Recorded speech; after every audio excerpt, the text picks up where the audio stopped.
All right, the drink we're about to make is a City Slicker. I'm going to start off with some ice in our glass here. And have a martini glass, go and fill it up with water and ice and let it sit if you want to get it nice and cool before you pour the drink in there. Measure out 1 shot of brandy. There we go. Actually, 1.5 shots of brandy. There we go.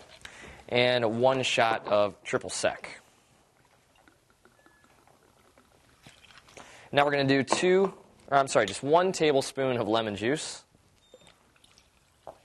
There we go.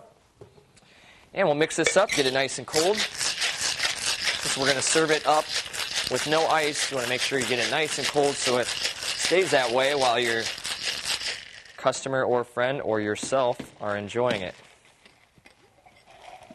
There we go. Get our martini glass. Oops.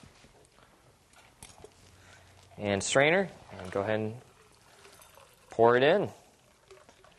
That is a City Slicker. Bottoms up.